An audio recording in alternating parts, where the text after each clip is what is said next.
Unit 5.9 Fighting the War. Today's key questions are: what are the Confederate and U.S. strategies? What are border states? Why are they so important? What was life like for a Civil War soldier? What was the draft?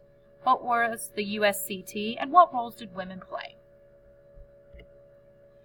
So if you think back to our previous lectures, we've talked about different goals held by the North and the South, the Union wanting to keep all the states together, the Confederacy wanting to establish their own nation, and then the different advantages, that the North will have a lot more people and a lot more infrastructure, while the Confederacy has the benefit of defending their homes.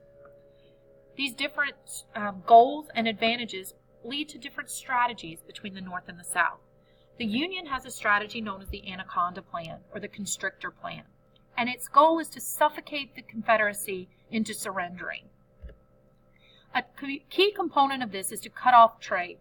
The South is very dependent on selling their raw goods like cotton and importing all their manufactured goods. And so the Union wants to use a blockade to take their ships, line them up outside of a port, and keep any ships from the Confederacy from getting in or out of a port for trade. They also want to make sure that the Confederacy doesn't get any allies, particularly the ally of Great Britain. They want to invade and destroy the ability and will of the Confederacy to keep fighting. And last, they want to keep the loyalty of the border states. We'll talk about those border states and why they're so important to the Union. And here you can see an image of the Anaconda Plan. Right here would be a blockade. You'd want that along the entire coast, with U.S. Navy ships blocking ships, Confederate ships, from being able to come in and out of, say, the port of Wilmington, Charleston, Savannah, etc.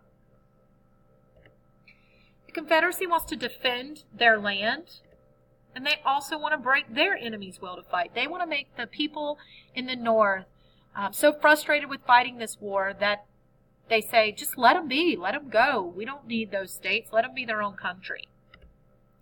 And they want to find allies, people to support them. And they particularly target Great Britain because of their connection, their trade connection, that Britain buys a lot of their cotton. So what are these border states? Well, they're the states on the border, so right between the Confederacy and the United States. They have slavery, but they stay in the United States. So unlike Virginia or North Carolina that have slavery and join the Confederacy, the border states never secede. And so here you can see the first 4 border states were Missouri, Kentucky, Maryland, and Delaware. During the war, the territory we know as West Virginia will secede from Virginia, make its own state, and remain in the Union. So we have 4/5 border states. So why are these states so important? They have large populations and some substantial wealth. Remember, they're big plantation economies as well as some trade economies there. And so both sides want these states. The Confederacy wants these states to join them. The Union wants these states to remain in the United States so that they have access to their money, their soldiers, and that they create a buffer from the enemy. That if someone from the Confederacy is trying to attack Pennsylvania, they have to go through these border states first. So, what was life like for a soldier? The conditions for a Civil War soldier were pretty disgusting. There was limited understanding of germ theory and sanitation and hygiene. There was also little ability to provide sanitation and hygiene. They're often poorly supplied. This was especially true of the Confederacy as the war went on. Remember, the Confederacy doesn't have a lot of railroads, doesn't have a lot of factories. They're very dependent on trade in order to get manufactured goods like guns and uniforms and cannons, etc. And also the wealth of the South is really tied to land and slaves, and this is not necessarily a cash-rich economy. Remember, these soldiers would be dealing with all sorts of weather conditions.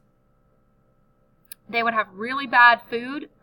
It would taste gross, but it would also be in poor supply, so often limited, and really bad medical care. As we mentioned, there's no scientific understanding yet of germ theory, and so they wouldn't be cleaning instruments, so infection is going to be really, really high, and lots of your casualties in this war will be due to infection, things today that would not lead to death.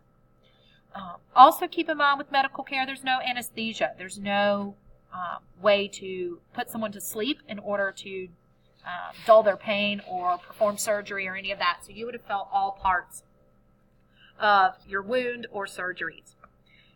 On top of all of that, if you are a prisoner of war or a POW, all those aforementioned characteristics or situations would be much, much worse.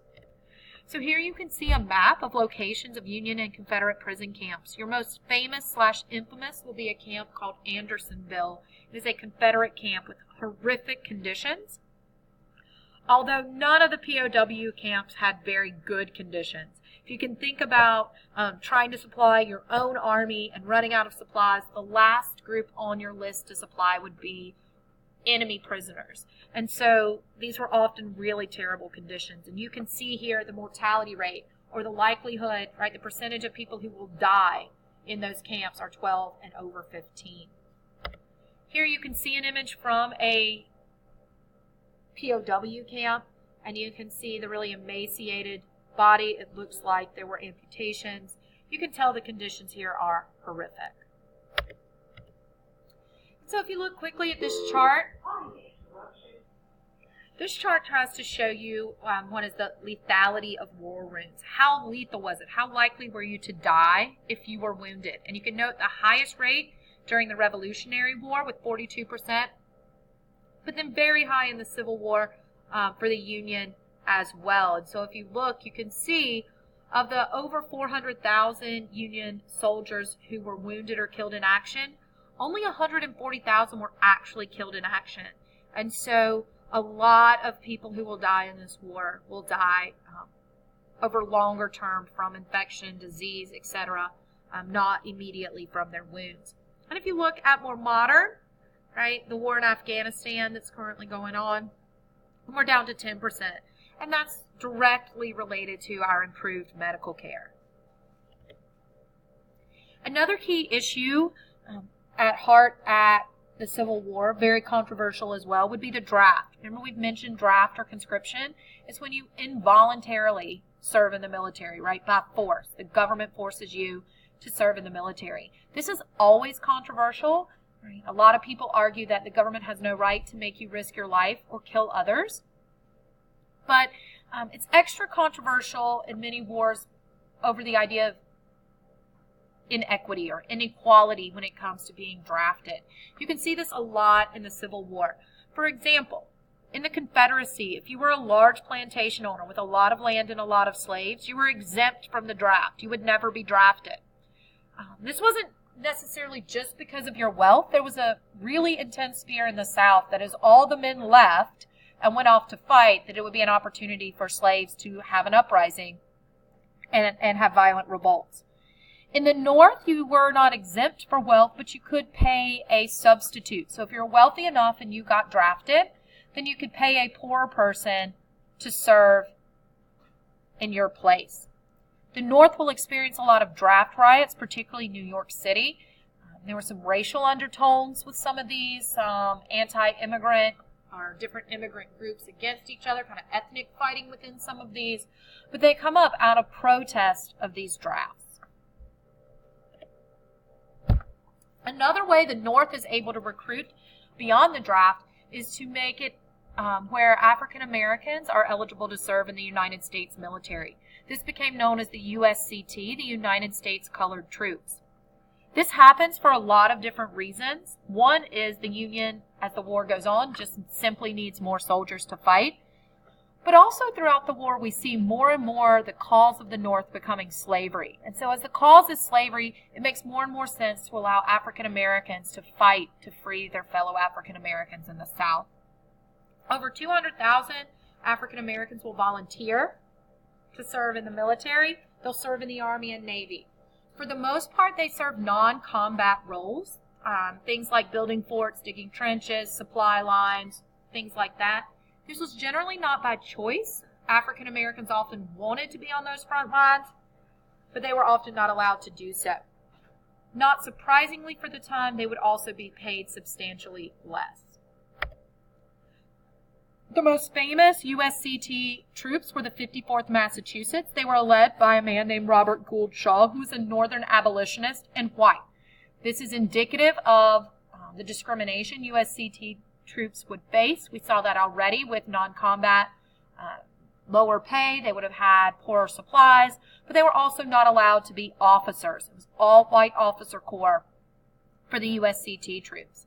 The Massachusetts 54th made itself famous in the Battle of Fort Wagner in South Carolina, one of the few times they got to see combat, where they will volunteer to be the first wave of attackers, which was virtually a suicide mission.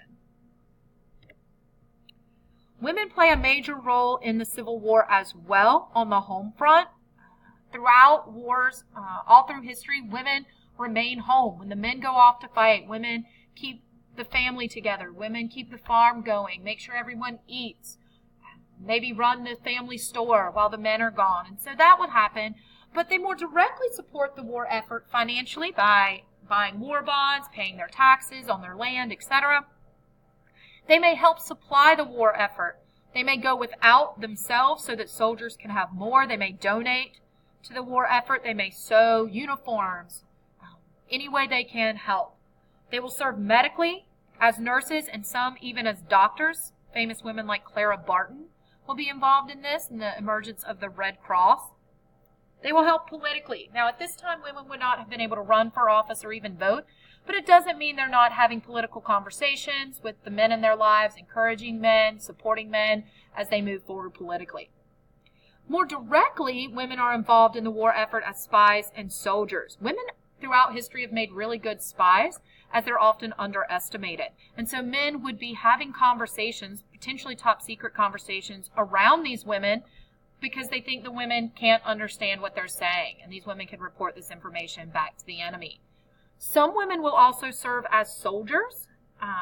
They would disguise themselves as men and fight, sometimes out of belief in the cause, sometimes to stay with their loved ones, their brother, their father, their husband, etc. So we do have documented cases of women dressing as men and fighting in the war. If you look at the picture to the right, that is a famous Confederate spy, Rose O'Neal Greenhow. She's particularly important to Wilmington, as she will be on a ship trying to run the blockade outside the port of Wilmington. That ship will have a shipwreck, and she will drown and wash up on Fort Fisher, and she is buried here in Wilmington in a downtown cemetery. So now we will move on to working on our classwork project on Civil War people. Please work effectively, and good luck. Ask me if you have any questions.